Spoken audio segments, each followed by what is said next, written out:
선지자의 역할은 하나님의 말씀을 받고 사람들에게 전달하는 일입니다. 그런데 선지자가 어디에 갇혀서 그 역할을 하지 못한다면 답답할 수밖에 없죠. 위험한 지역에서 노출을 자제하며 선교사 일을 하는 사람들에게는 평생 한 사람의 결신자를 얻기도 힘든 경우가 있습니다. 그래서 중동의 그 기독교권이 아니고 이렇게 모슬렘권에 있는 사람들은 진짜 조마조마하면서 그것을 목숨을 각오하고 그런 선교사 일을 하는데, 그 사람들이 뭐 1년에 한 사람 결신자를 얻기도 힘들 때가 참 많죠. 그래도 그 사역이 굉장히 가치가 있는 것은 그들은 그 어려움 속에서 그 일을 하는 것이죠. 그런데 선교사 입장에서는 굉장히 답답해할 수가 있죠. 굉장히 힘들고, 그렇지만 그 일을 한다는 것이 굉장히 큰 것 같습니다.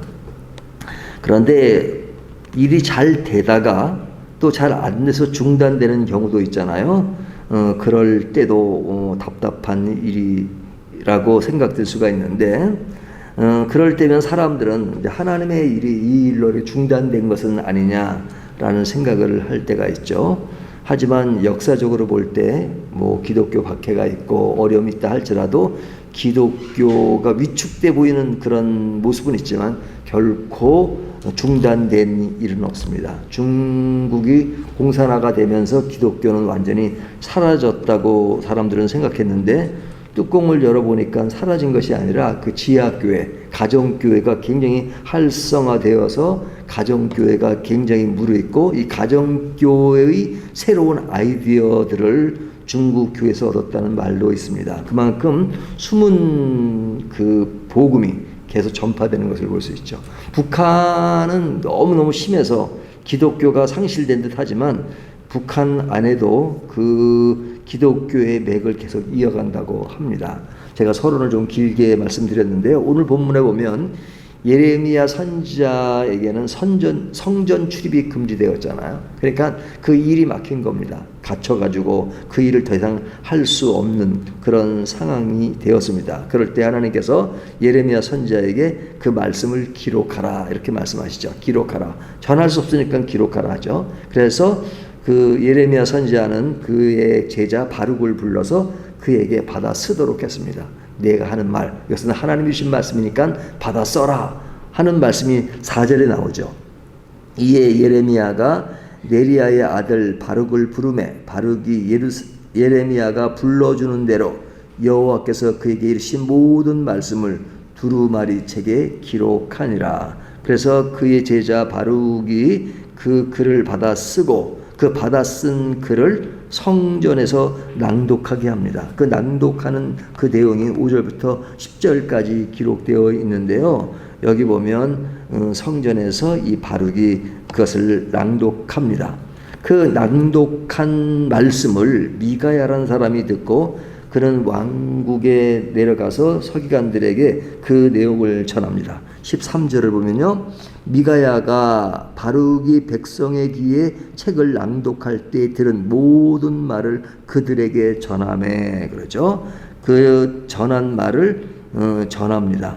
그러니까 그렇게 전해진 말씀을 통해서 계속 전달되는 거죠. 그러니까 예레미야가 갇혔기 때문에 전해질 수 없을 것 같지만 하나님은 또 다른 방법으로 전하게끔 되었다. 그래서 그것이 바룩을 통해서 또 그것이 미가야를 통해서 그 왕궁 안에 있는 것까지 전해졌다 하는 것이 오늘 본문의 내용이잖아요. 그러니까 이 말씀을 오늘날 우리들의 상황에 적용해 보면 하나님의 복음은 사역자의 좌절 속에서 중단되는 것 같지만 여러 가지 방법으로 전해질 수 있다는 것.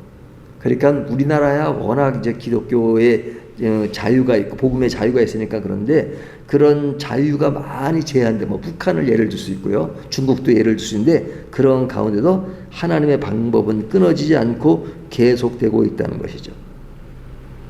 그러니까 그런 전하는 방법의 어떤 기본 틀이 있잖아요. 그 틀이 좀 달라져요. 어떤 박해나 이런 것에 의해서. 그럼에도 불구하고 하나님의 복음은 여러 가지 방법으로 전해질 수 있다는 것을 이야기합니다. 내가 행하는 방법에 차질이 있어도 복음은 결코 약해지지 않는다 하는 것이죠. 그러니까 그 약하지 않는 그 방법을 보면 하나님이 하시는 일이잖아요. 그러니까 우리가 이제 제가 신학교 다닐 때 신학생들이 조금 이렇게 장난치는 거라기보다는 좀 너무 사명감이 강해서 하는 그 신학생들이 있었습니다. 그 신학생들이 하는 말이, 하나님 나를 신학교 보내지 않으셨으면 하나님이 손해시지 그래요. 네? 하나님 손해지. 그만큼 내가 어떤 강한 의욕과 소명감을 가지고 신학교에 왔다는 얘기를 하는 거죠. 하지만 엄밀하게 따져보면 그 학생이 뭐 신학교에 안 온다 그래가지고 복음이 안 전해집니까? 서로 전해지죠.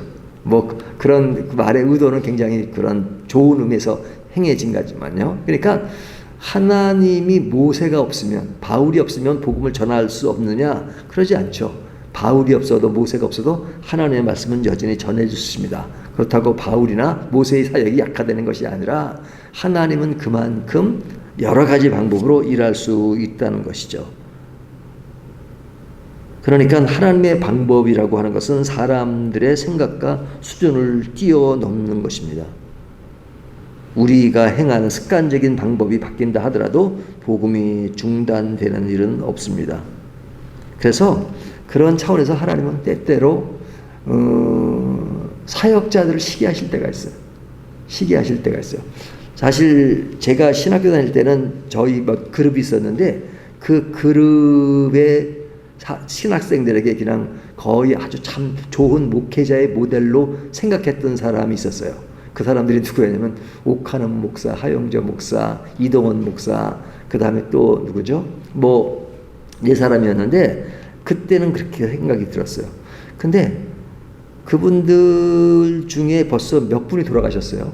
옥하는 목사님 돌아갔죠. 하영조 목사님 돌아갔죠. 지금 그다음에 홍정일 목사님이랑 이동원 두 분, 50%가 돌아가셨어요. 그러니까 그분들이 그렇게 요즘 나이로 보면 그렇게 오래 사신 거 아니잖아요. 조금 사역을 더 하실 수 있는데. 그렇죠? 근데 하나님이 왜 그렇게 일을 하신 분들을 이렇게 데려가실까? 하나님은 때에 따라서 또 사역자들의 그 수고와 그런 것을 시기하시는 그런 것을 볼 수 있어요. 네, 그러니까 로버트 맥체인 같은 분은 27세에 돌아가셨잖아요. 그렇지만 그 27년까지의 사역을 보면 굉장한 거죠. 굉장한. 그러니까 그런 거를 인간적으로 보면 왜 이렇게 지금 사역을 무르익게 하시는데 돌아가게 하실까? 하지만 하나님의 그 사역의 방법은 그것이 손해보는 것이 아니고 그 일을 통해서 더욱더 확산되게 만드는 것이죠. 그 대표적인 예가 스데반 같은 경우잖아요.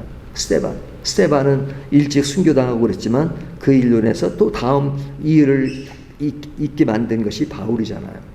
그러니까 하나님의 역사는 참 인간이 생각할 수 없는 방법으로 역사하신다. 하지만 인간의 입장에서 볼 때는 너무너무 아쉬운 게 많은 거죠. 왜 예레미야 선지자를 감옥에 갇혀놨을까? 바쁜데 지금 이스라엘이, 유다가 지금 바벨론에게 끌려가게 되고 어려운 상황에서 정말로 이 사람들이 깨어 있어야 되는데, 그럴 때 한순간이라도 예레미야 선지자를 내보내가지고 복음을 더 전하게 하고 만들었는데, 하나님은 왜 그 예레미야 선지자를 감옥에 갇혀서 성전에도 출입을 못하게 만드는가? 그런 것이 우리들의 생각일 수 있잖아요. 하지만 그런 가운데서도 하나님의 역사는 중단되지 않는다. 그렇기 때문에 참 하나님의 마음을 다 알고 우리가 일을 할 수는 없는 것 같아요. 그렇지만 분명한 사실은 하나님은 여전히 그 일을 행하신다 하는 것이죠.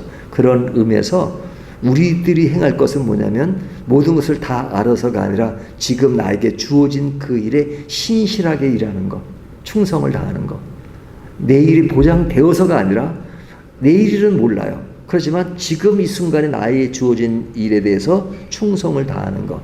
그 충성의 결과가 어떨 때는 풍성하게 나타날 수도 있고 어떨 때는 작게 나타날 때가 있다 할지라도, 그러나 그것은 인간이 예측할 수 없지만, 그러나 내가 좋든 나쁘든 크든 작든 매일매일 주어진 그 일에 충성을 다하는 것, 그것이 오늘 본문을 통해서 예레미야 선지자가 갇혔지만 갇힌 가운데서도 복음이, 말씀이 전달되어 수 있다는 그런 내용을 통해서 오늘날 우리들이 교훈받을 수 있는 내용이라는 생각이 듭니다.